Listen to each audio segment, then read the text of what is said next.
Oh, the recording started just now. All right. I just only did a short summary. We looked at this line. We looked at those waymarks.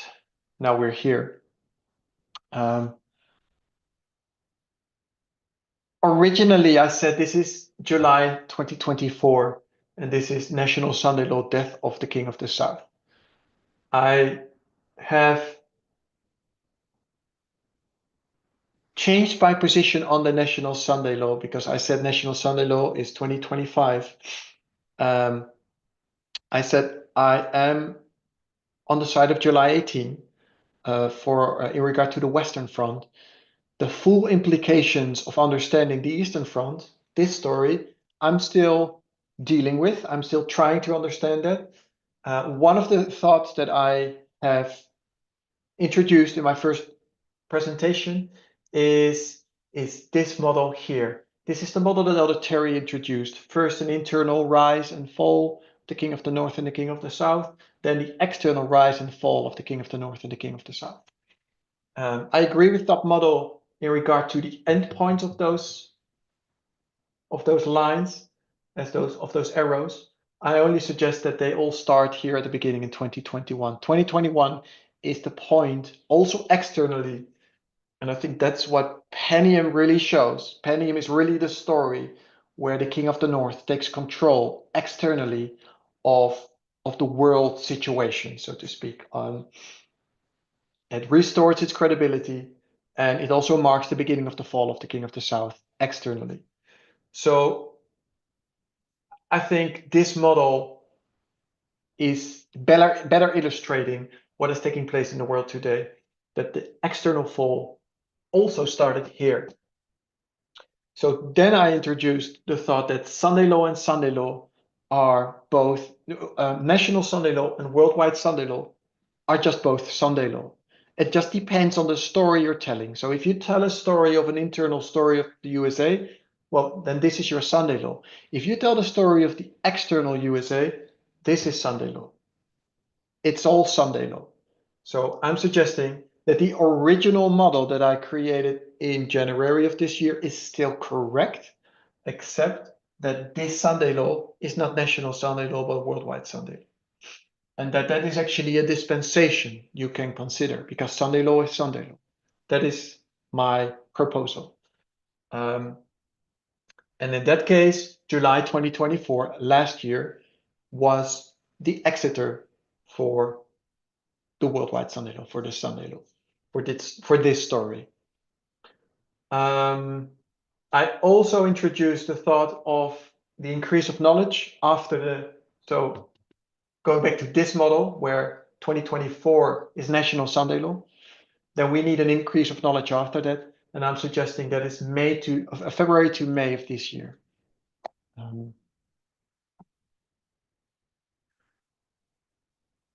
That's in a nutshell, I think, what I presented in the first hour. And I'm sure there's thoughts, comments, or questions. So I see one hand, Brian.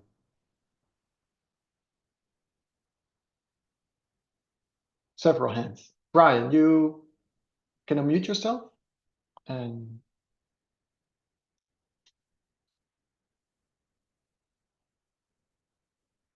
if not, then I go to Titus. Okay. Oh, yes. I just have a question on the last point that you made, which is the 2021 and the worldwide. You've drawn like a dispensation between 2021 and the worldwide Sunday law, right? Okay. yes. So my question was, I think the premise for creating Boston Concord and Exeter is the premise of typology, where we have the four waymarks in any given line. If it's the line of 144,000, if it's the line of priest, Levite, or Nethinim. And we have the four dispensation, the plowing, the early rain, the latter rain, and the harvest. And in each dispensation, we understand that according to the rules that we have, Great Controversy 343, in every age, we have striking similarity in God's dealing with humanity. And age can mean different things, but in our case, it can mean the different dispensations, like the plowing, the early rain, the latter rain, and the harvest dispensation. So we have those dispensations, and they can be counted as ages. And now we have Boston, Concord, and Exeter. We can cut all of them, plowing, early rain, and overlay them, and we have Boston, Concord, Exeter, because we realized that pattern in every dispensation. Now, if we draw 2021 to close of probation, I don't know, according to me, like, what's the basis for that? Because now that's not a dispensation per se. It's not a dispensation because, and if it's not a dispensation, then we don't have maybe the basis for having a Boston, a Concord, and an Exeter. And then 2021 is on like as a if you can count 2021 to Sunday law, and then we have Boston, Concord, and Exeter, then that would mean 2021 is a major waymark, and close of probation is a major waymark, and the Sunday law will be a minor waymark. And in that case, that would break, I think, the bigger line of Adventism, the structure that Ellen White gives us, which has the five dispensation. Yeah, so that's, I think that's my inquiry. Yeah, thank you. Thank you. Yes. A thought that I have, or I see your point, and you may agree. Or you may be right.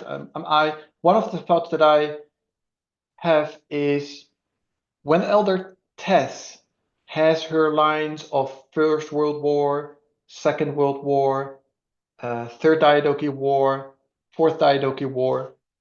You have all those waymarks. I think it's 7. They all end with Sunday law. They all end with Sunday law. And we've always understood that to be, and I think she even taught it also that way, to be national Sunday law. That was the end point of those lines. And she said that was national Sunday law. And I don't have a solution, but that's a question that I have, and I don't expect you to or anybody to answer it. But I think we should understand this better, the waymark Sunday law, because we've understood the end of the King of the South at the national Sunday law. That is what Elder Tess taught us here. And we are now moving that to worldwide Sunday law. And we're saying it's actually a little bit of both. It is and the national Sunday law and the worldwide Sunday law. So what is this waymark teaching us, and what is this story teaching us? And I'm suggesting that depending on the story, Sunday law is either this one or that one. Again, I'm repeating myself then, but thank you for your input. I'll give it a thought. So Leonard.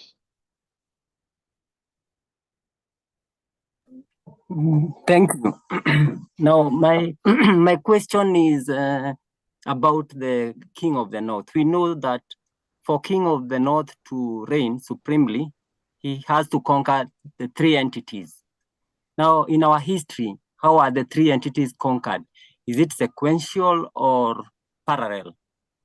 Now, I have another observation. Number 2, this is an observation. This thing that has distracted us for long, which is the war between King of the South and Ukraine.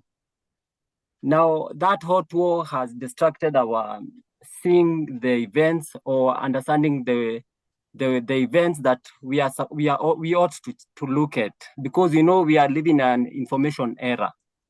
For me, the way I understand is that come 2024, which is a Sunday law period, Putin, the King of the South, is watching keenly what is happening in the USA. So when he watches the RNC of July 18 and sees that Trump is the anointed one, he celebrates. The King of the South celebrates. Now, come December 17th, when the institution confirms that it is really Trump, then the king of the South opens the champagne and celebrates the more. By so doing, his crown falls down. So he's no longer the king of the South. And now the work of Putin being the king of the South ends there. So from there henceforth, we see Russia. We don't see the king. And the way we understand a king, when he goes to battle, he takes the spoils. And we know in this case, who takes the spoils of Ukraine? It is the king of the north. It is Trump who takes the riches of Ukraine.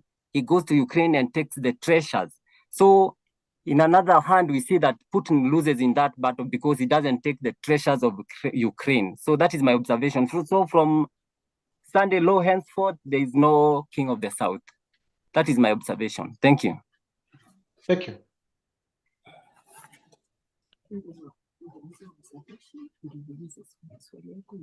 Yeah, I can see that.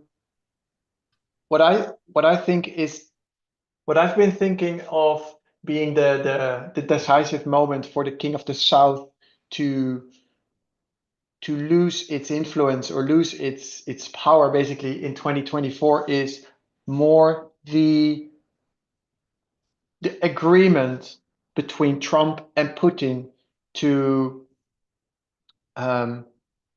go in negotiations. That is basically Putin bowing down for Trump and say like, okay, yes, I need your help, and I agree. We're going to talk with each other next year. That bowing down was for me the moment. It's for me the point where I think is the defeat in 2024 externally. And yes, I agree with you that this king of the South and Russia are two different things, and that we can say this is the king of the South here, and now it's only Russia. Yes, I can see that. Thank you for that.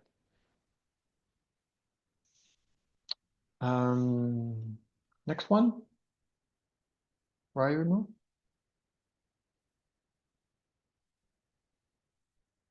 Okay, so happy Sabbath, everyone. So for me, I have a question and comment and two observations. So the first question, I think I will not repeat it well, but I'll just re-echo because the first person Titus was able to do. I was also struggling to see how you make July a major waymark, a minor waymark, and 2021 a minor waymark, a major waymark. So maybe I was inquiring of maybe testimonies or where we have done that before. Because in my perspective, I thought July 2024, which you agree with, is a major waymark, and which is the national Sunday law. And the waymark clause of probation, which we can agree is the worldwide Sunday law, is also a major waymark. So rather than narrowing a minor and making it major and a major minor, I was thinking the pattern you are giving, because I see 21, 22, 24 in the Sunday law, I think it's the pattern of Boston, Concord, Exeter. I think this is a pattern that Boston is always a major waymark and Exeter is a minor waymark. So, and I think you have actually said that it's still your problem, but maybe you can try and look for maybe other testimonies that would justify that claim.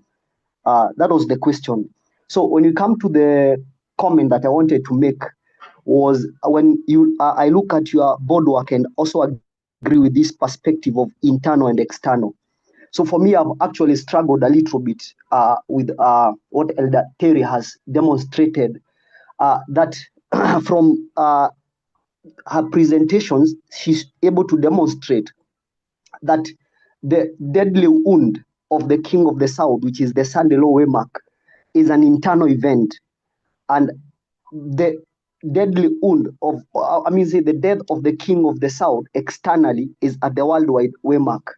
But the reason why I was struggling is because I want to go back to the world wars and look at the Eastern Front and the Western Front. And when I go to World War II, which was the first history that we were able to understand, we have an Eastern Front and a Western Front. So the Western Front, this is dealing with the internal of USA. It's Trump in 2016 at the Battle of Ipsas, which is the Wehrmacht where World War II begins, fighting against the three institutions. And you can be able to run that thread showing that it is dealing, the Western Front of World War II is dealing with the internal of USA.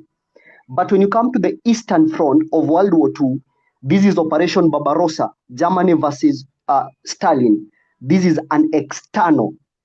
And going to World War I, the Western Front is USA against the West. So we need also to be able to run a thread about USA versus maybe European Union versus NATO versus UN, the war that began in 2003, when the West is sending an ultimatum to USA in 2003, do not invade Iraq.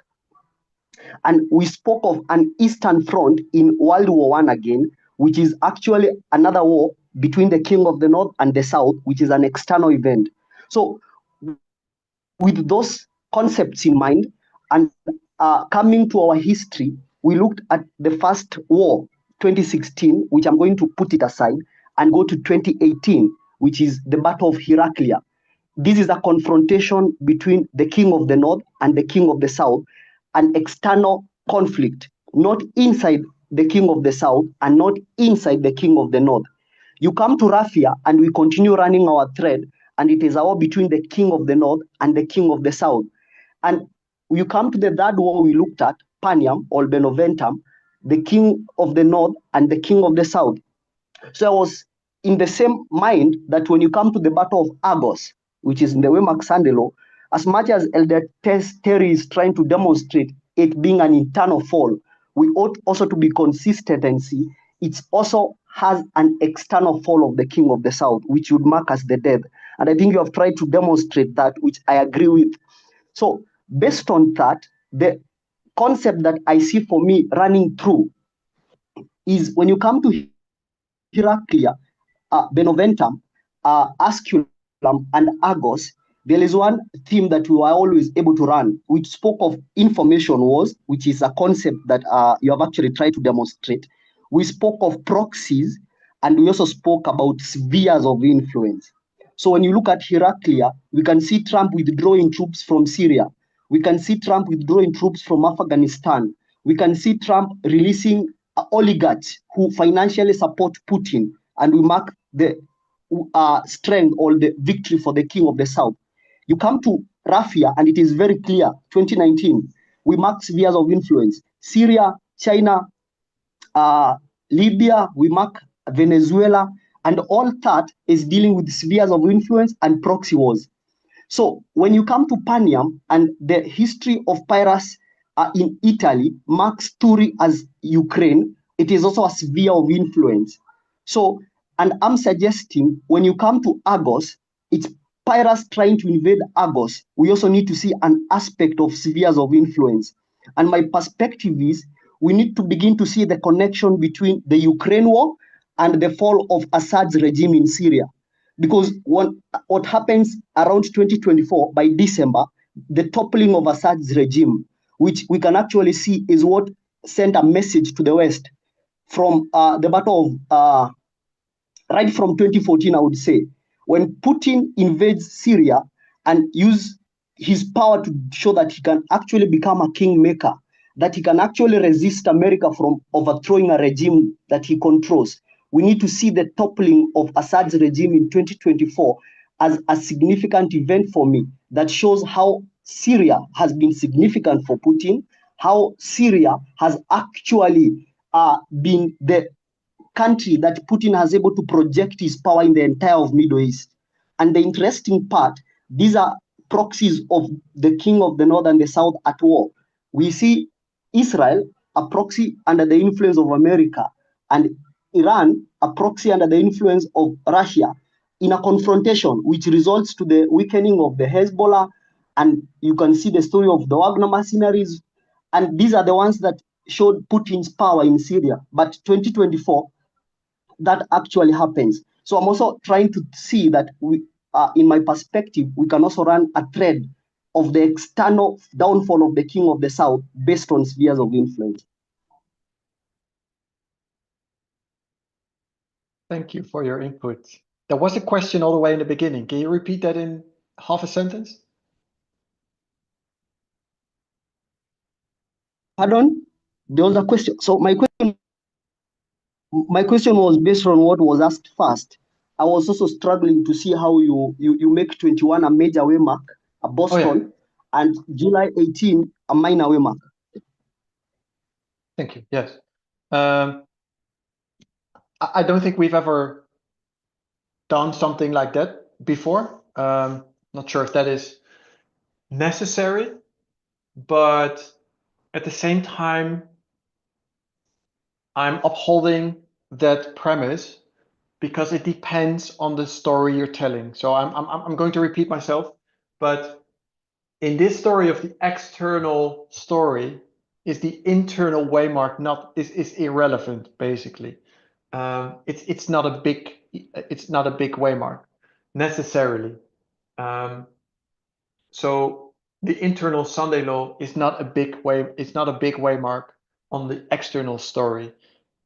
That is my premise, and I'm not saying that that is done before necessarily, but this national Sunday law, worldwide Sunday law, is also, I mean, it's in the name of the waymarks. It is Sunday law. It's just Sunday law for a different part of the world or of a different story.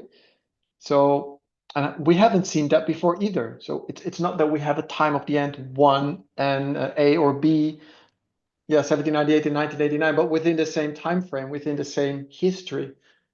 This is also a first. So I'm not sure if it necessarily has to have happened before but again, this is really a thought that I introduced. This is the way I think at the moment, but I can be corrected on that definitely. So I understand your questions, all of you, because I would have had the same question. And I'm not sure if I can answer them. I can repeat myself by saying that it's different stories. And for one story, this waymark isn't necessarily a big waymark. The internal waymark, the internal Sunday law is not a big waymark on the external story. That's my defense. And I'm not sure if that is a good one. And yes, in this case, I'm saying this big waymark in the internal story becomes a small waymark in this story. Yeah. Stephen. Hello. Hi. I hope you're okay. It's Roger speaking through Stephen's device. Hi. Okay, so my first question is on the line that you drew out, which had February to October 2021, February to September 2022, and if I'm not mistaken, July to November 2024. Yep. Then you had, I think, February, and then you don't have the other one, but it was 2025 somewhere. Yes. You explained that, but later you said you agree with what Elder Terry teaches about the Sunday law. So then if we take your line and the fact that you agree with Elder Terry, then I think your July to November has to move and become a different thing other than Exeter. So like you're I was struggling to get how you can say, okay, you taught your line and then said you agree with Elder Terry on where she places the Sunday law. And in Elder Terry's line, if I understand well, is July to November. That is July 18. So it will be July to November. That history is the Sunday law. So yes. your line, and then you agree with Elder Terry. How do we reconcile the two thoughts? Because then I think if you have your line and you say you agree with Elder Terry, then July to November has to become a Sunday law. Then you have to find a different waymark for Exeter. Yes, that's what I've done here now. I'm not 100% settled on the Exeter at the moment, so this is also part of a question mark here for me. But I have moved July to November now to National Sunday Law here. So I need to have another Exeter for this story, for this line. I agree, and I have suggested that to be March 8th. Where Trump and Orban make their plans to to invite Putin to start the negotiation, the process of negotiations. That is this meeting that takes place at March 8th. And then Orban is involved in this story as well, where he takes the first step to go to Putin and Trump finishes it in November. And that plan was made, so to speak, here in March 8th, when they visited each other. That is my suggestion of being Exeter. And I'm suggesting that lines also up with if this is the Western Front for so Elder Terrace line. So this is then, well, if this is the Western Front, so this is July 18. I'm suggesting this is National Sunday Law. So I'm suggesting that Exeter, she says that is May 30. This is where the Republicans support Trump in his trial, his hedge money court case. The Republicans standing there supporting him, even through this court case where he is accused in, I think, 34 case trials. It starts here, this Exeter, I would suggest, and that is May 6th. So, no, sorry, May 6th, March 6th. Where's my, I'm sorry. So, March 6th is the day where, oh, I always forget her name. What's the woman that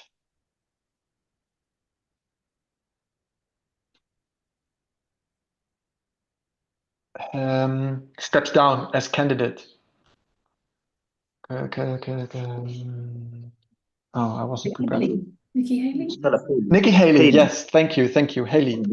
That's the one. So Nikki Haley steps down as a candidate for the Republican Party. So you have the primaries in this history before in 2022 from January, February, March.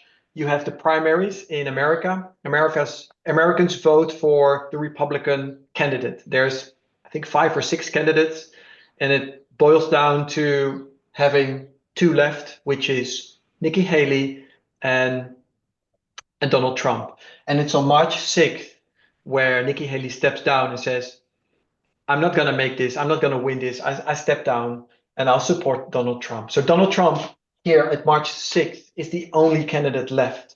So in March 6th, the Republicans know who their candidate is going to be. This is the point where everybody can see it. So this is, I would say, then the mini version of the big one. So at March 6th, Trump is the only candidate. You can see it. And at May 30, you can see that the Republicans support him no matter what. Even into the courtroom, they support him. So that is the mini version, Exeter, of the big one. And in July 18, you can see the Republicans. Someone is.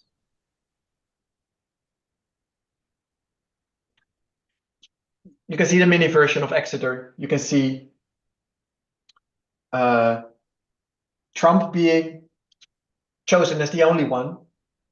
In a small way, you can see that here, July 18 as being really happening. He's crowned there as the head of the Republican Party and supported by the Republicans. You could already see that in May 30. So I make that one. So for the internal, so I mark March 8th. That's 2 days after Trump is the only candidate of the Republican Party. March 8th,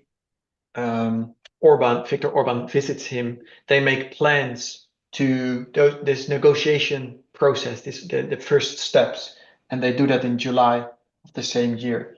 I don't have a bookend yet for this line, but these are my thoughts about this. I hope that helps. Okay, I thank you for that. So is this a refinement of your line earlier done, or you are saying this is a line for the internal, there is a line for the external. Is this a refinement of what you had done earlier? Yes, this is a refinement. I changed my position on the National Sunday Law because first I thought 2025. Now I say no, it's July 2024. So I needed to shift these Okay. two waymarks, and this is what I have in place for now for that story. Yes. Okay, I get that. My second question and the last one is on this line here, where you have the Sunday Law, Sunday Law. I think one is national, one is universal, or yeah, the universal Sunday Law. Yes. Now my question is, why are you moving this? Like, why are you moving? Okay, let me ask my question this way. So the structures that we have are primarily guided by what Elder Tess did. She gave us the symbols that we are supposed to find the meanings to. So if we take our symbols, whether it be World War I, World War II, Third Diadochi War, Fourth Diadochi War, the story of Pyrrhus, that the last waymark she has is the Sunday Law, and we know that that Sunday Law, what she means there is the national Sunday Law, not the universal Sunday Law. Why am I saying that? The first thing you did is you did the history of 1989 to 1991, which is the fall of the King of the South. Now, that history of 91 to 1991, 89 to 1991 will line up with the history of 2021 to the Sunday Law. So if that be the case, then the Sunday Law that she speaks about in all those lines is the national Sunday Law. So my understanding then will be, if a latter is going to shift that to the universal Sunday Law, then I'm suggesting maybe that is not being done using the line she gave us, but rather maybe different stories. So, like, I don't get why you are squashing together two dispensations and then saying that these waymarks are speaking about, sorry, the two smaller waymarks there still have relevancy for the universal Sunday Law. I don't get that point still. Can you repeat your last sentence? What do you don't get? Those two waymarks? The smaller waymarks, the two waymarks after 2021, these ones that you have. Yeah, this one and Yes. that one. You say they have relevancy for the national Sunday Law and the universal Sunday Law. But in your case, you were explaining about the universal Sunday Law. I'm saying I don't get that point because from our lines, the Sunday Law she's talking about is not the universal, but rather the national. Yeah, so okay, I get your point. I think so. I think what I'm saying is that those waymarks 2022 and 2024, they're in this story of the fall of the King of the South. They're referring to the universal Sunday Law.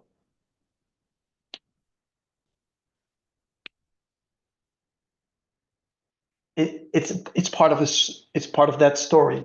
I can see your point here, that here I have the same waymark, and it's part of this story to the national Sunday Law. I'm not sure if that's the one the combination of the two you're referring to, because the combination of these two waymarks, Boston, Concord, Exeter, or 2021, 2022, 2024, is setting up for worldwide Sunday Law, and not national Sunday Law. National Sunday Law is basically not part of that story, if you understand what I mean. But anyway, I see all your concerns. I get it. I might not have all the answers because I'm also studying it myself, and I have been sharing this for 2 weeks now. So it's for me also new thoughts that I try basically, and also hear the feedback and develop it. Thank you for your question. I think about that.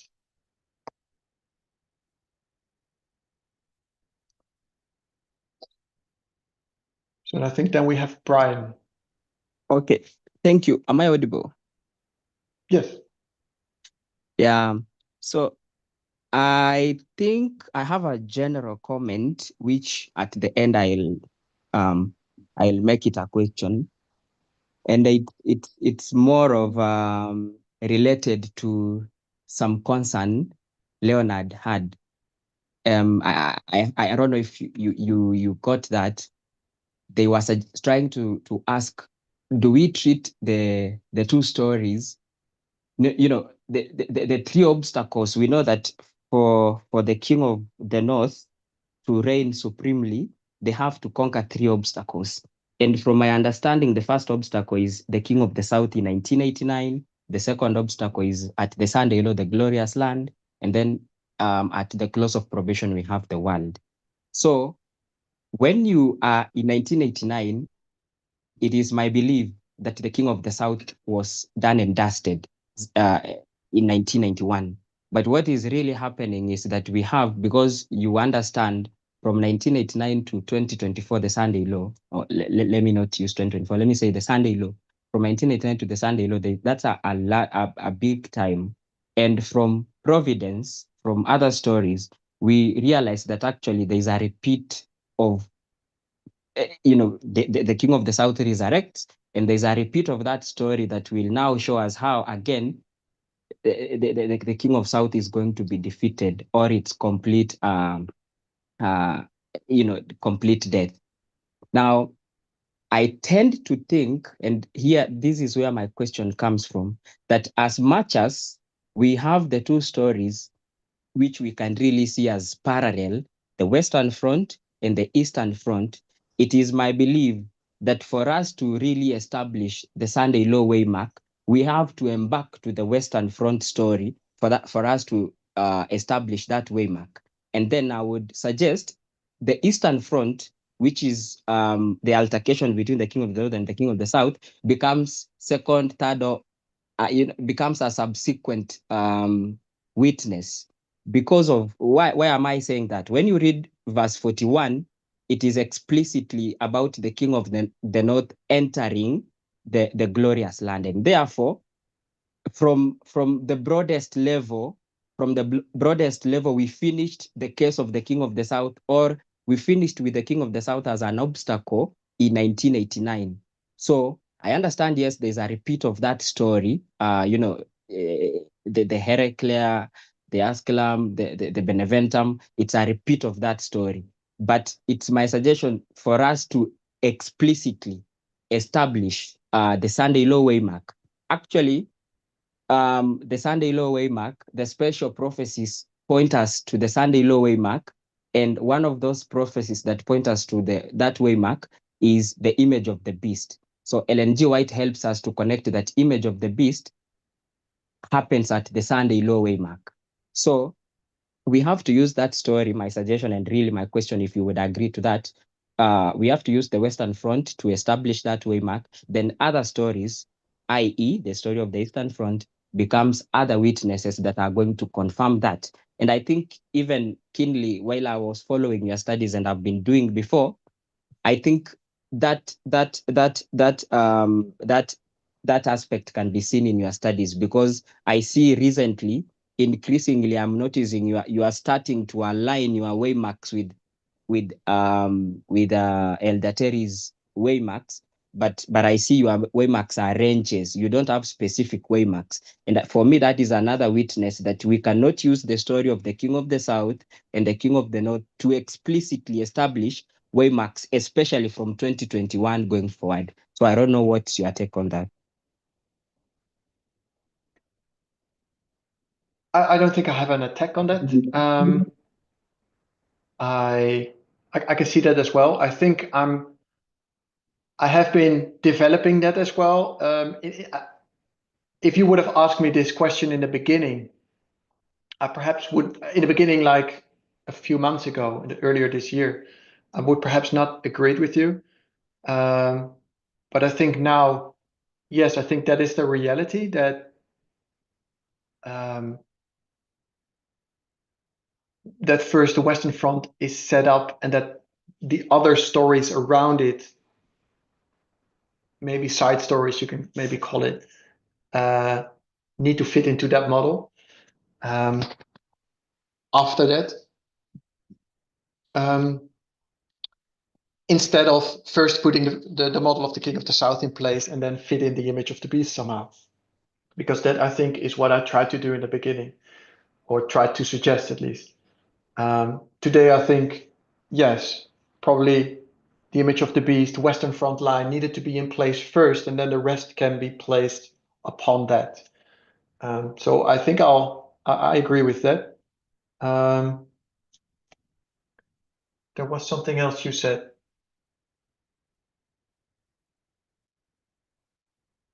Or at least something I wanted to respond on, but I forgot. So that would be my short response, that I think also moved on that understanding.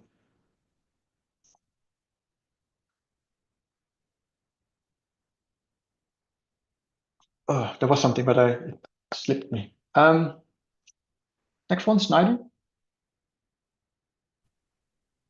Hello. Hi. I had several questions, but some of them have been asked by other speakers, so I won't repeat.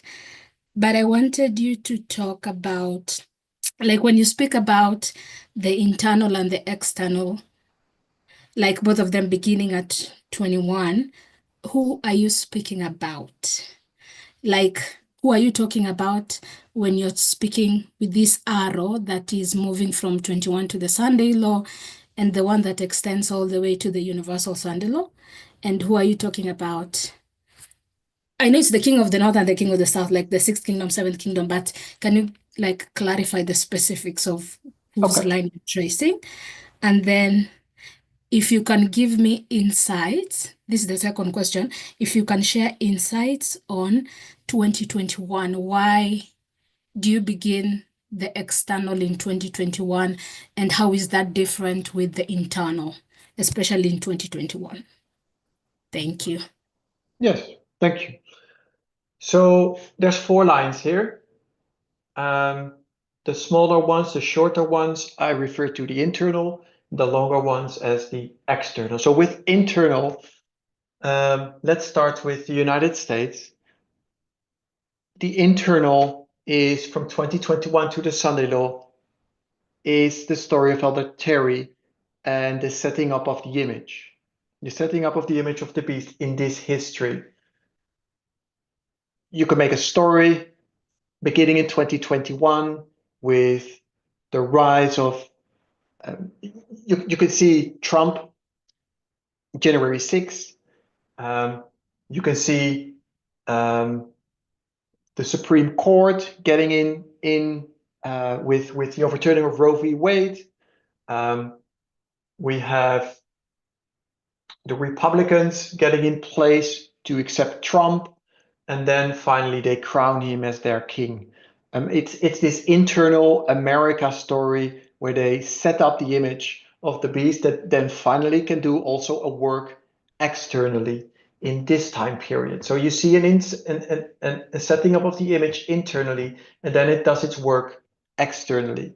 But the external work, I'm suggesting, doesn't start here. It already started here as well, especially maybe in regard to the King of the South, at least, it starts here in 2021. And I think that is all what Penium teaches and Beneventum. Penium and Beneventum teach us the change of position, because that's what I try to teach here. You can see the rise of Russia here. You can see the loss of credibility of the United States here. And 2021 is this turning point where the USA takes control of the situation. It wins the narrative. Putin loses the narrative, because here it's the story where Putin wins the narrative constantly. European nations are all visiting Moscow, doing business with Russia, think Putin are fine. It's all good. No problems with him, with Russia, and with him.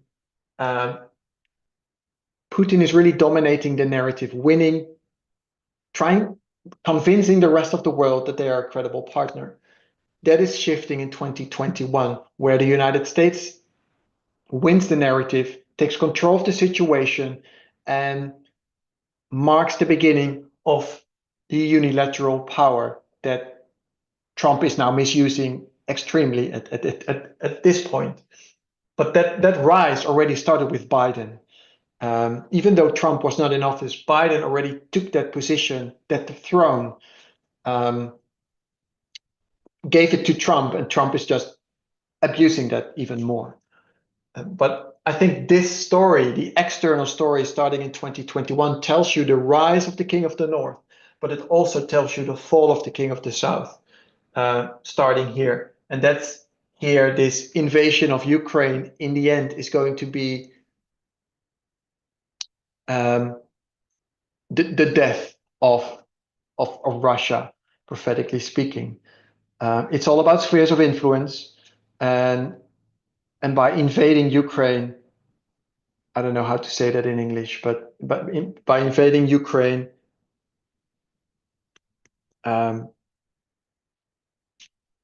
Putin shot himself in his own foot, if that's a saying. The internal line for the King of the South is, I think, the line that Elder Terry also introduced earlier this year with the story of Navalny. Navalny, that in 2021 returned after being poisoned 3 times, returns in 2021, returns to Russia, is arrested, and is never being released from prison. He is accused, I think, in 2022 for something, 2.5-year sentence, then 19-year sentence in 2023, gets lost at the end of the year, and find him back in Siberia, somewhere at the Arctic region, and dies in February 16 of 2024. That's the internal fall of where you can see Putin loses it, basically. He cannot do anything than just killing his own opponent, and at the same time not bringing down the voice, because Navalny may be dead, but the voice of Navalny still sounds by his friends, especially by his wife. The message that still is still going, and you can see here that Putin is losing that control. Now you can really see that internally Putin can't do anything. This voice of Navalny is still going around. The only thing that he could do, try to do, and did, was kill Navalny.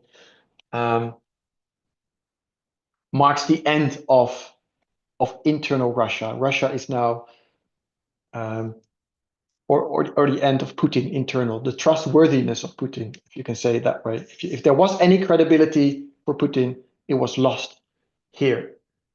So that's the internal fall of Putin, the internal rise of the image of the beast, of Trump, and that is going to extend externally there. So these are the 4 lines explained shortly. Hopefully that was clarifying.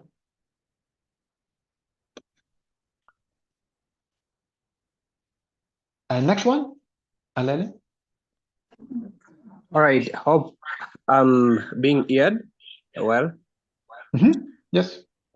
Yeah, my question is, from your presentation that you did in Germany, you read an article where that article was suggesting that when Trump comes, he would deal with the Ukraine war on day 1. And what you suggested there was, since Putin started that war, if Trump is to come and deal with his own problem on day 1, it means he has failed. So you marked it as Putin failure, because he would start a war and you would need another person or the King of the North to come and help him deal with the war. Now from there, my understanding is for Trump to be the peace broker, Trump would be the third party. The first party would be the side of Ukraine, and the second would be the side of Russia. But following what happened after your presentation in the Oval Office in the United States of America, where Trump didn't, how do I say, didn't treat Zelensky well, and things went bad. And from there, the European Union took over supporting Zelensky in the war in Ukraine. If Zelensky is to refuse to come into the table with Trump and Putin, it means we are going to be having only two parties.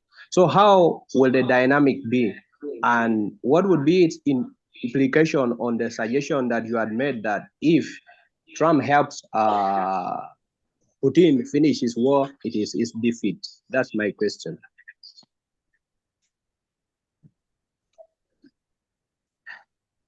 So how I see the situation now in the world, USA, Russia, Ukraine, we should not forget that this is a war, prophetically speaking, is a war between Russia and the United States, and Ukraine is only a sphere of influence. So this is not about territory in Ukraine and Putin winning territory. So maybe Trump fixes that Putin receives a chunk of territory, and then Putin will shout from the rooftops that he won this battle, that he's a winner, etc. It's not about Ukraine. It's not about territory in Ukraine.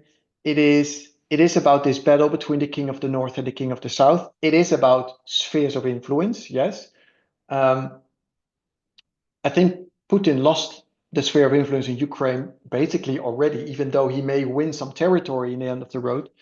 But the influence in Ukraine is he lost already. He wanted Ukraine to become a pro-Russian country.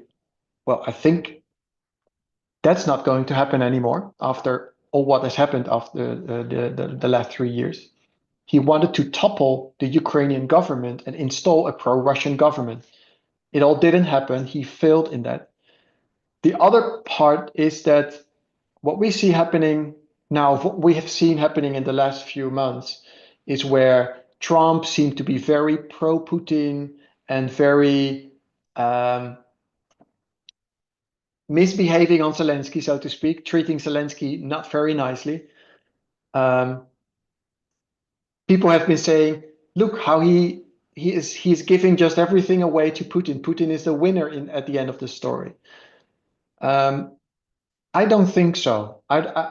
The point is, I think the reason why Trump tried to win Putin, he tried to win Putin away from China, because Putin and Xi, Russia and China, in the last 3 years have become stronger allies. And Russia and America have become enemies, of course, and Russia and China are also not in good foot with each other. So Russia and China have come together and have become closer allies. And Trump sees China as the great enemy.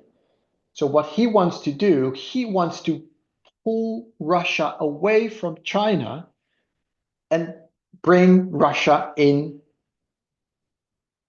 the spheres of influence, if you could say it that way, of the United States. He wants to win Russia away from China. That is what Trump tries to do. And therefore, he's favorable of giving territory or even make it look like Putin wins this war in Ukraine and stuff like that, because he wants to win Russia. But what happens if that is happening? What happens is that Russia is just one of all the other puppet nations in the world. All the European nations are already in sphere of influence of the United States. And all the other nations in the world are going to follow. Whether it's by tariffs, whether it's by an active war, if it's by threatening, Trump will do anything, and we have seen it in the last 3 months with his tariffs and everything he's been doing externally. He is threatening the rest of the world. If you're not listening to what I want, I'll give you a 50% tariff, or I'm threatening you with whatever. here in the Netherlands, and I think he does it everywhere, he is now saying to companies, the Trump administration tells companies in the rest of the world, if you want to do business with us government, or with us as a nation, with other businesses in our country, if you companies want to do business with America, you should drop your DEI programs. You're not allowed to have your DEI program. So they have to sign a contract. They have to sign forms where they say, we stop the DEI programs in our organization. And only when you have signed such a document, you're allowed to do business with the United States. So you can see that America and the Trump administration is forcing the rest of the world to walk in line, in step with the ideology of the Trump administration. So whether you have a left-wing government, whether you have a right-wing government in Europe, in Asia, in Africa, if you have a dictator, if you have a progressive democracy, it doesn't matter. Trump is going to force your country, doesn't matter where you are, to listen to what they want. And my country, your country, is going to force that ideology upon their nation because they are afraid to have whatever, 50% tariffs, 85% tariffs, military intervening, whatever. Trump is going to force the rest of the world to do whatever he wants. And it doesn't really matter. So, and he's doing that with Russia now. Although yesterday he said he's going to step out of this whole thing. So I'm curious how that's going to develop. I don't know. But in the end, Trump is going to force the whole world to follow his ideology and to listen to him. That we, in the end, at the worldwide Sunday law, the whole world walks in the footsteps of the USA. That's the kings of the world are bowing down for the image of the beast, and the beast is speaking and is alive and well. And we can see that all happening is going to happen at the worldwide Sunday law, including Russia, including China. Not sure if that is an answer to your question, but yeah, that's my response. Boaz. Welcome.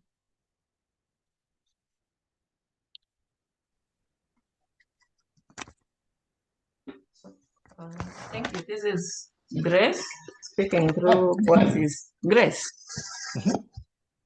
So I have like 5 questions, but I may not ask all of them. Okay.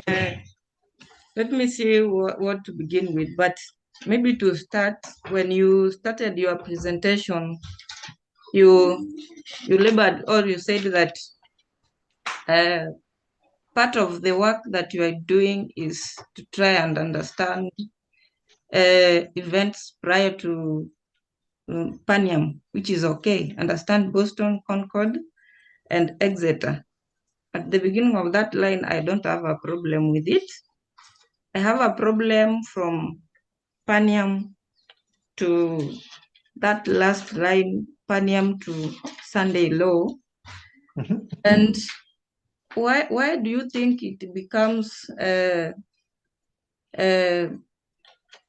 or why do you treat the national Sunday law like a waymark that is not significant? Because when you amalgamate those waymarks and put them between 2021 and Sunday law, and there you have showed us that we have increase of knowledge and formalization, which is July 2024, and you said that you agree with Terry's studies. So why do you think it is important to assume that that national Sunday law is not a major or a significant waymark? That is question 1. Maybe I'll let me respond to your question, because otherwise I will forget all your the first Okay. question when you have asked the fifth. So I don't want to make it an insignificant waymark. It's not. It's the image. It's the rising of the image of the beast. It's the setting up of the image of the beast. It's a major waymark. It's national Sunday law. It is the rise, the merging of the MAGA movement, Trumpism, Republican Party. It is full force. It is crowned. It is visible. You can see it, and it starts to work. So it is a major waymark. But that is all an internal story, and therefore it is.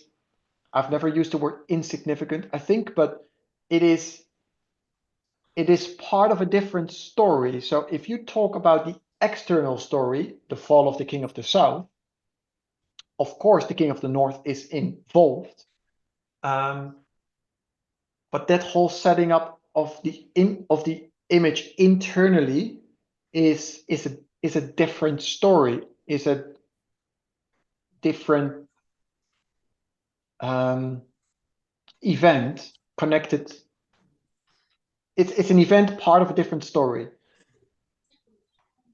So if we talk about the fall of the King of the South in this history, then the image of the beast internally in America is, I don't want to say insignificant, but it's not necessarily part of that story, and therefore maybe becomes.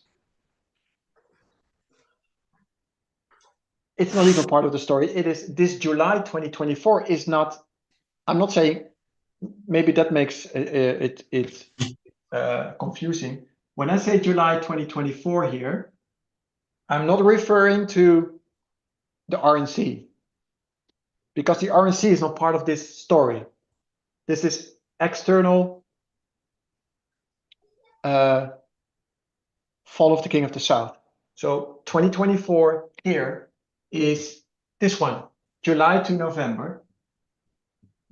And this is where the King of the North, Trump, goes to Putin, calls him, or Viktor Orban goes to Putin, and Trump later calls him and says, like, let's have an agreement, let's talk, and let's fix this. Putin agrees, and they said, okay, let's start this next year. We're going to fix this.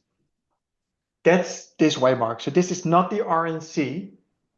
So I'm not making the RNC less important. The RNC is not even part of this story.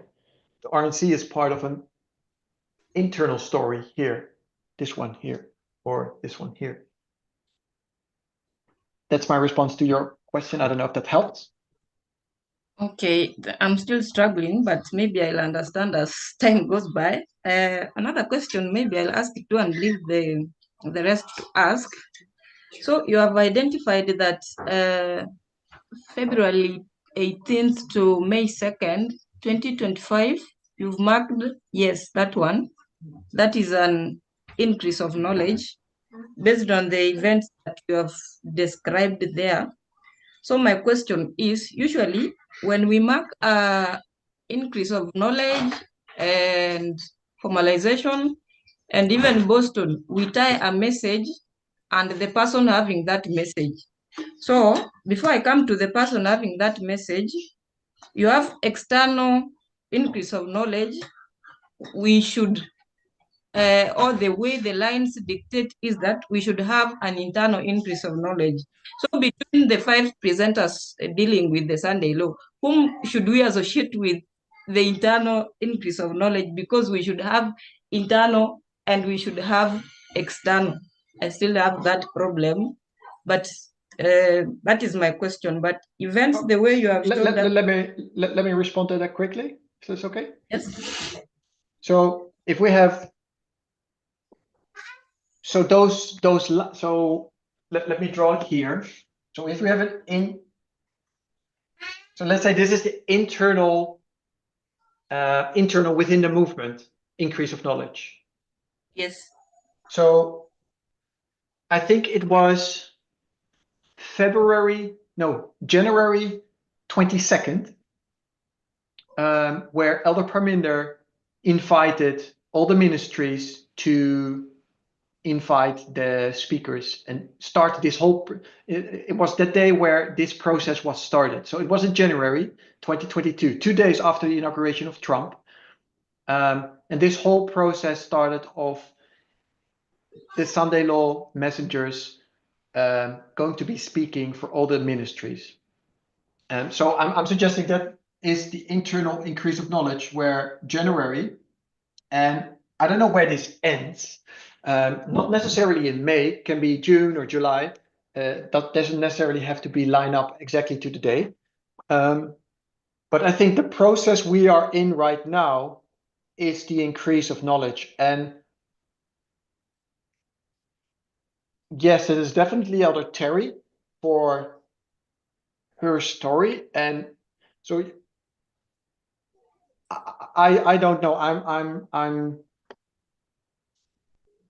I'm still. No, let me say it this way. I think we are in the increase of knowledge that all those different voices that we hear right now, as Elder Perminder even a few weeks ago said, are starting to merge together as one voice. And I think as we move forward, this voice will start merging even closer together and will swell as a loud cry. I think that's where we are in right now. So this process of studying together, this coming together and understanding things better, merging things together, or maybe we say this is all wrong, or what I'm saying is all wrong and this is correct, and we get to a better understanding of the whole thing. It will develop and swell into a loud cry. And I think that's where we are right now in the beginning process, the increase of knowledge of that. Not sure where that ends, but that's how I see this internally.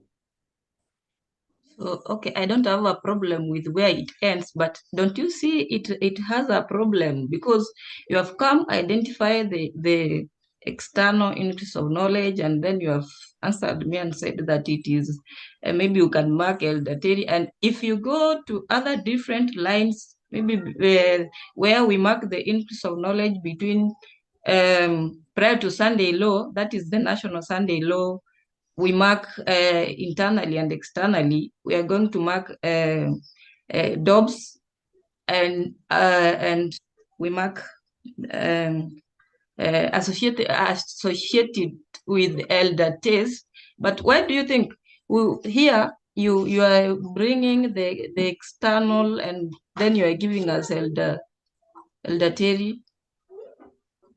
I'm not having a problem with who should come with the message, but I'm having that problem with how we connect these messages, especially from the lines that you have drawn. Maybe as time goes by, we will understand what really you mean, but I have struggles, actually.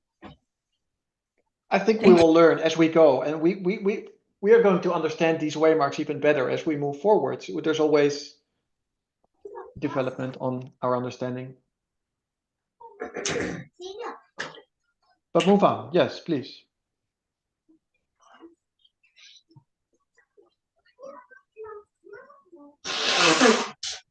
You had a third question? Okay, some have combined them. Maybe, yeah, I combined them. Let others also ask. Thank you. Okay. I don't understand that still. Someone says something. The thing that I said. Maybe I also don't understand it. What part? Can you in a half sentence? So You're referring to the chat where Dennis has put his understanding of what's going on. I think. Yeah.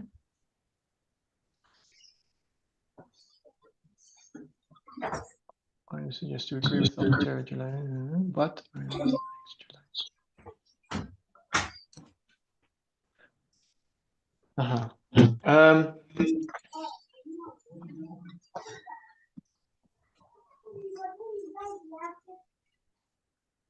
so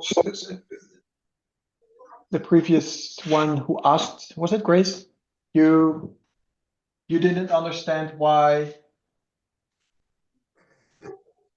So I suggested this as a waymark. I suggested this for the internal America, this for the external King of the South, King of the North. And you want to have this one also in place? Was that the problem? But I don't have a date for this, and that's why.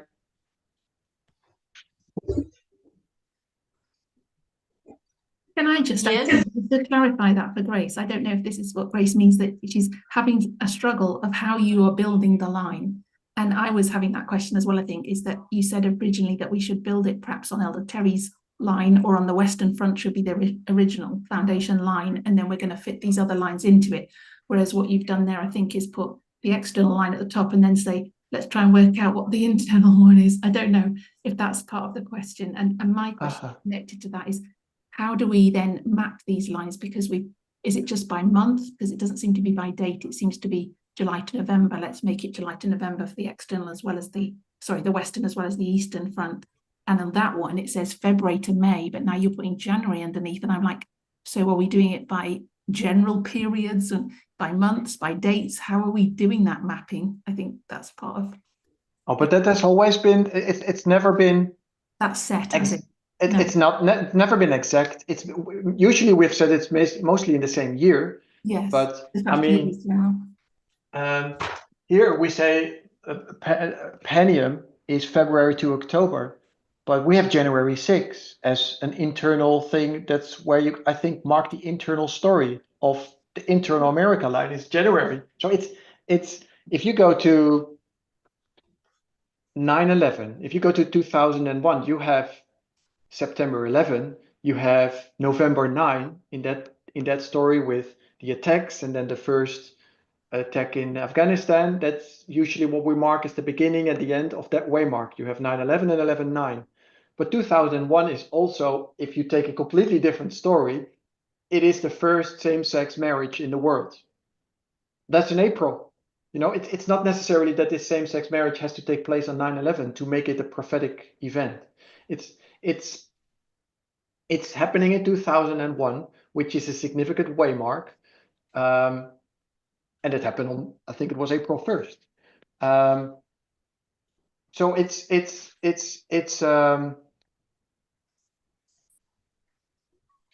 fluid. It doesn't necessarily have to be exact on the month or the day, but I think usually we mark the year, and I think depending on the story you tell, you have a certain period for a certain waymark. And if you tell the story of the internal movement, or if you tell the story of the internal America or the King of the North, King of the South, the periods or the waymarks can differ a little bit. Yeah, I don't know if that is. Sorry, I jumped in as well. I think Sandra and Jackie have questions. I'm aware they need some time perhaps to answer. Sandra? Oh, yeah. by the way, I don't want you to fall over this. This is new. This is my thoughts at the moment. Anyway, but Sandra, sorry. Okay, thank you so much. And I've been trying to follow your studies. You've been teaching a lot, tracing out about the rise and the fall of the King of the South.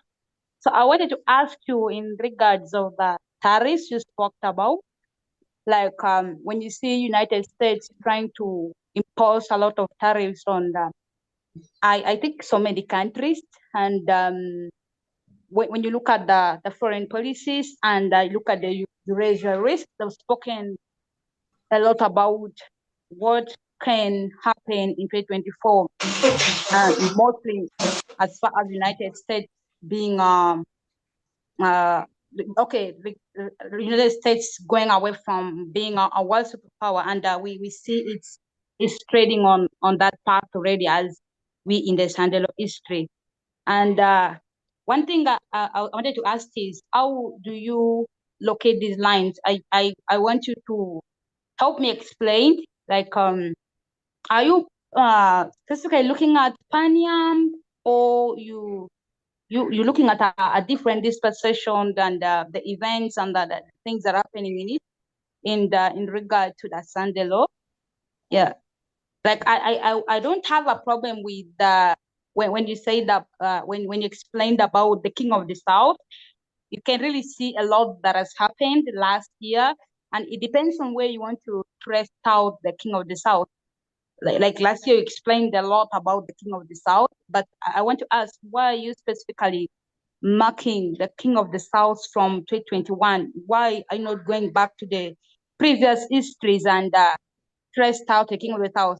I thought in these presentations, you try to go back to that history and make the application with the current history that is happening as far as the fall of Russia. Yeah. Thank you. All right. I think the previous waymarks before 2021 were nicely put together by Elder Tess. So she has defined Raphia, she has defined Heraclea, she has defined Esculum. She has defined those waymarks quite neatly, and there were always periods. So it was always starting here.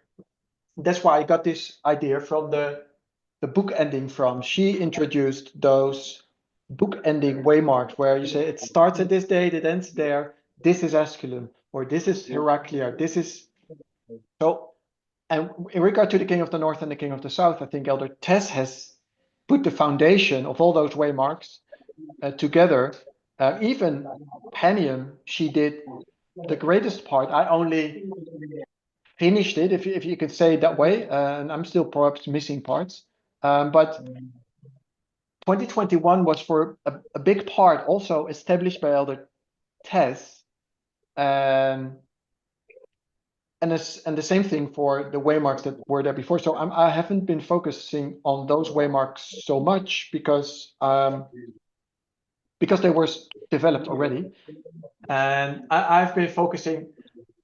The reason, or no, it was not the reason. We had an understanding of the previous waymarks, Raphia, etc. Then the invasion happens, and I tried to understand the time we were living in, and we were in this time period. And then suddenly, Elder Tess or Elder Terry came up with her Sunday law message, and I suggested, well, shouldn't we understand this dispensation first in detail better to be able to understand the Sunday law better? That was my premise originally. And I think the previous waymarks were in place, are in place, still in place. But what we didn't understand so much is these waymarks, and that's why I've been focusing on them so much. Thank you. That does mean you're using the repeating pattern, Boston, Concord, Exeter, and then a particular group of people are tested when you speak about the national Sunday law and the worldwide Sunday law.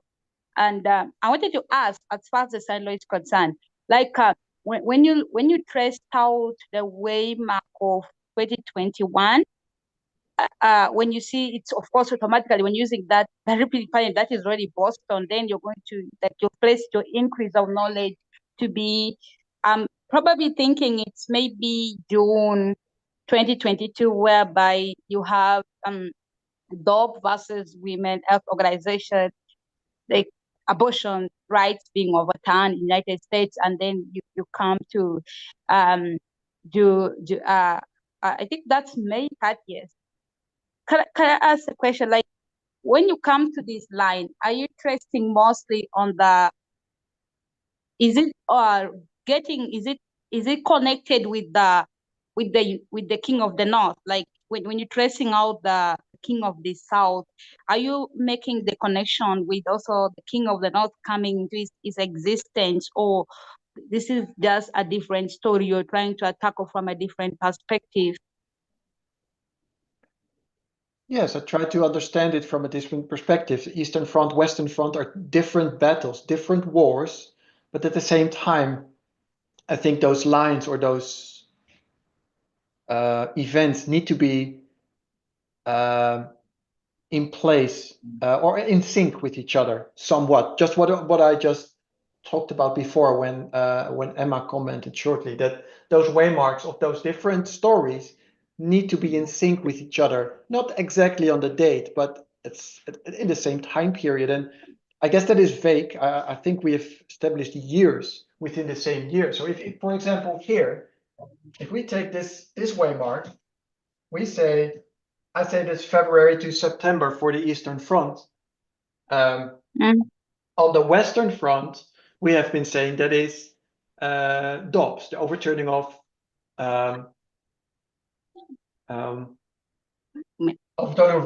Roe v. Wade, and that was June 24th, 2022. So that is the 24th of June. This first waymark is also a waymark of how do you say that? Death decree. So to 1 second. In August 19th of August, it's possibly the first woman in America that died because of the DOPS, the overturning of Roe v. Wade. It is a woman, her name is Amber Thurman. Her name should be heard. Amber Thurman, a woman that went to the hospital because of complications with her pregnancy. And well, long story, but she's possibly the first one that wasn't helped in the hospital and died because of that. She's Amber Thurman, dying August 19, is the first one dying because of the overturning of Roe v. Wade. So I'm marking June 24 to August 19 as the increase of knowledge, as the death decree, as etc. So I forgot your question. So yes, I think for all those stories, we need to have a waymark. We need to have an event that happens somewhere at the same time period. And you can see February to September is not June to August. It's completely different. We have in the same story, we have also the court case of Amber Heard and Johnny Depp. It was April to June, I think, which became also a worldwide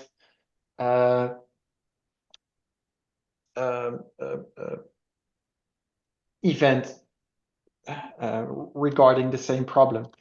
I'm not marking it here. I think the DOPS one is more matching, but okay, thank you. The last one is just like maybe a compliment. I think maybe the problem is too many of us are struggling to see like a symbol can be used to represent many things, and I think maybe that's where I'm seeing where there's a lot of challenge. Like it depends on how you want to use a symbol to explain very many things. The concept of juggling two things at the same time, I think that is something that is becoming much more problematic for many of us. But I thank you. Yeah, thank you.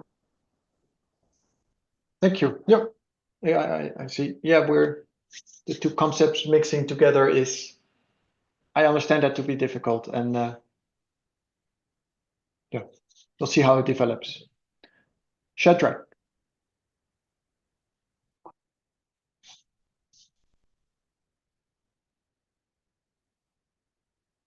Okay, my question is regarding the dispensation you have there on the top right, written in red, January to April 28th. Yes, that one. Would you clarify what you are trying to pass across regarding that dispensation? Thank you.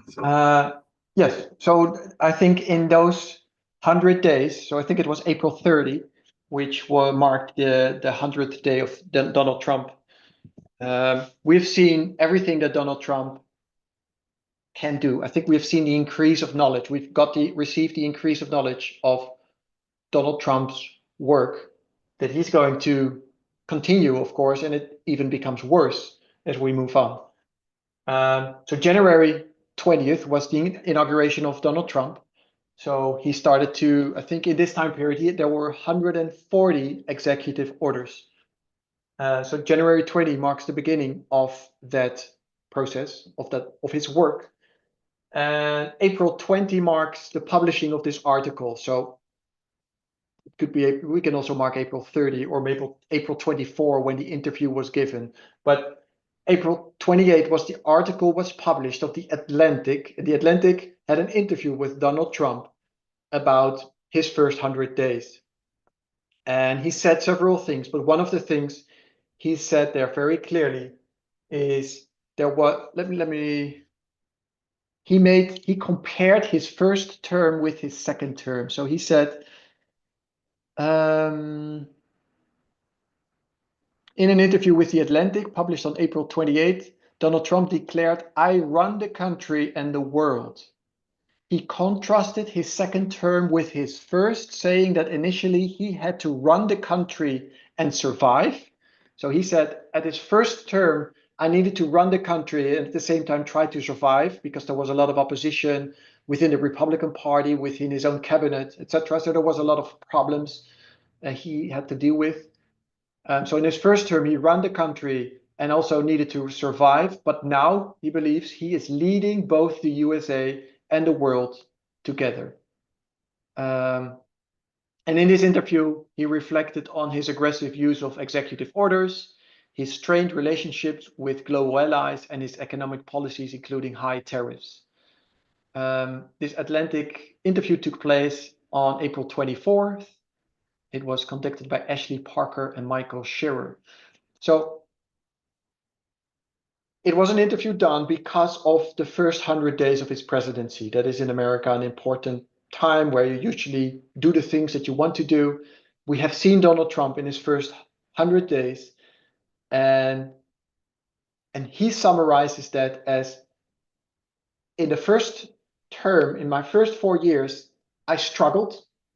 I run the country, but I struggled, basically. The second time, now, his first 100 days, he says, I'm running the country and I run the world. And I think this running the world element is something that we should expect to see in this, as Elder Terry described it here. This is the external, here is the external rise of the seventh kingdom, where we can see it. We can now really see the rise of the seventh kingdom in the world. He is now ruling the world, and he is forcing the rest of the world to follow in his footsteps. And I think we have seen the increase of knowledge in his first 100 days. That is my suggestion.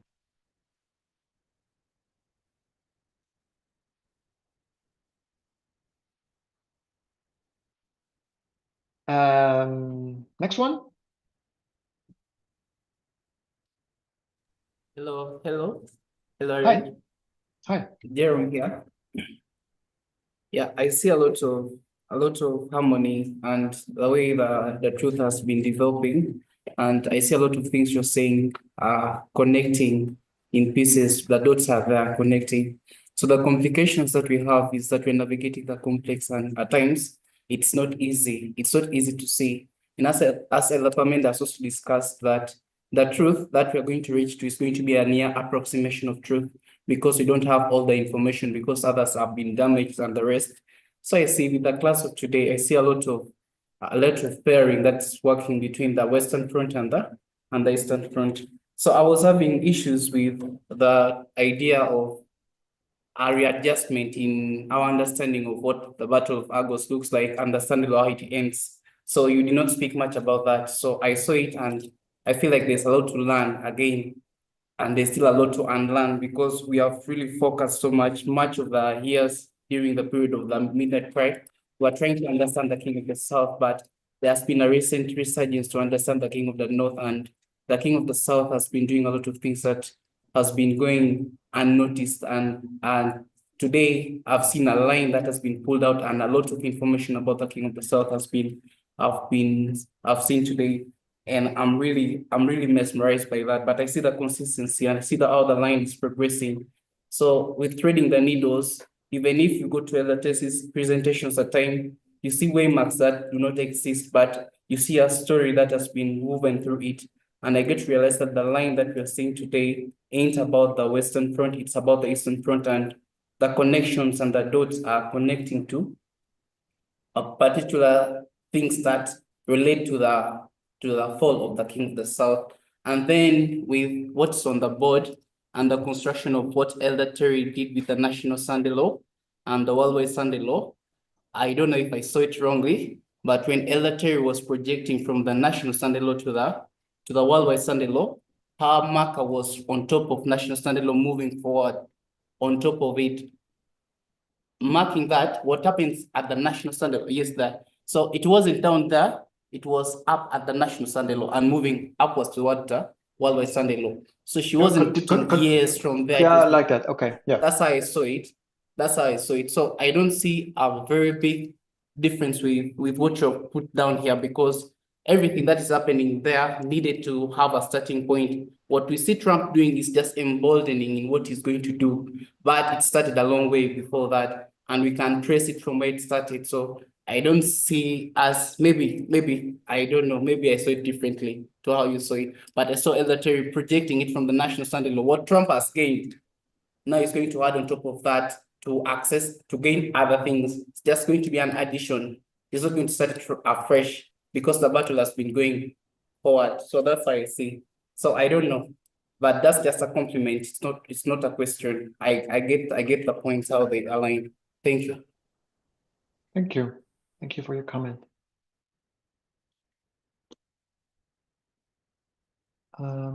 Philip. Okay, thank you so much for the presentation. I've not originally planned to ask questions because I had planned to benefit a lot from other people's questions.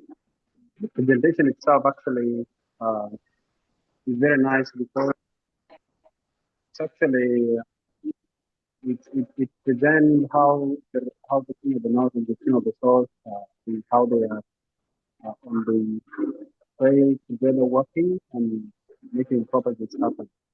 Is there something you can do? Is there something you can do to improve your audio, because it's difficult to follow?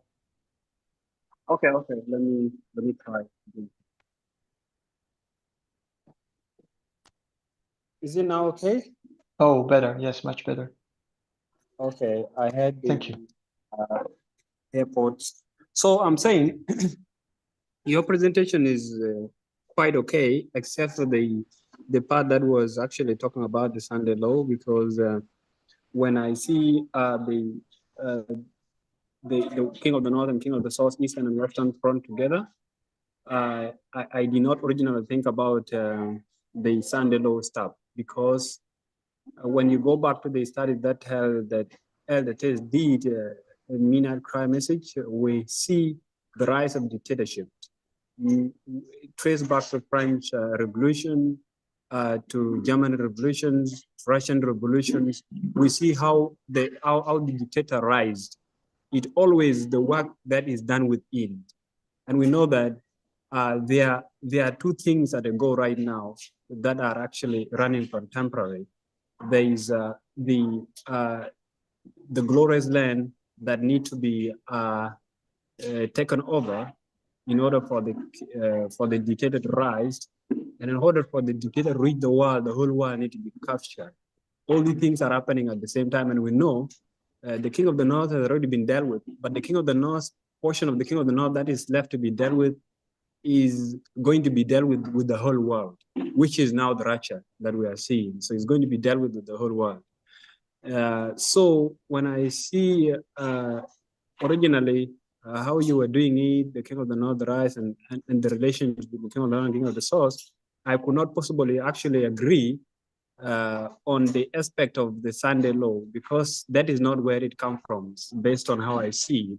But I was very happy when you said you are actually agreeing with Elder Terry Because the reason why I personally agree with Elder Terry is because she's actually dwelling within the Western Front, within the United States of America, and how the USA is conquering itself, okay, and how it is actually going out to conquer the world. So that is pretty important, and that one actually finally made me happy when I hear that from you. It's actually make it me not to have question anymore. While I also at the same time actually got benefited from this complicated stuff that you put together. It's actually make things even more simpler. Thank you. Thank you.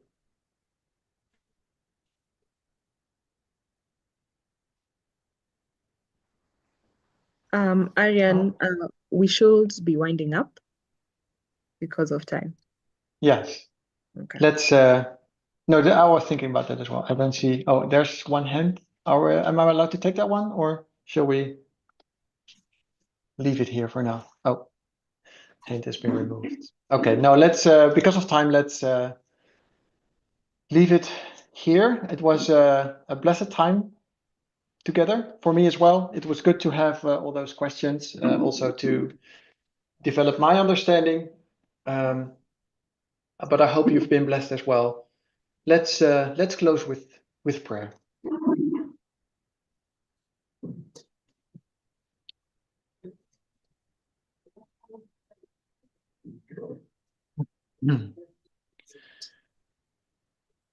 Dear Lord, I want to thank you, Lord, for this opportunity of studying together. We've all been blessed with your presence, with the truth, with studying together. Lord, we had a big group today. It was a blessing to have fruitful conversations, fruitful thoughts were brought in, good questions were asked. Lord, I recognize that people struggle with the concept that I've proposed. I understand that they are different. Lord, if I've been teaching things that are wrong, I hope that we all may be able to recognize it soon. But Lord, I hope we also are able to join together, unite together, and grow together, and that those messages will come together closely as we go forward, and that we all as a movement will be able to speak as one voice, and that it will swell into a loud cry. I pray for your understanding, for your patience with us. I also pray for more light and understanding. Pray for a pouring out of your rain upon us, and that we will be blessed by light, understanding, and in the end, Lord, that it all will be there to understand you and your kingdom better. We want to be part of that kingdom. We want to live in that kingdom today. But at the same time, we need to develop our understanding of it as well. And I pray that we will, and this group as well, will be able to do that as we continue to study. Thank you, Lord. I pray for a continued blessing upon this Sabbath. And if Lord willing, bring us back together at some point. In Jesus' name I thank you. Amen.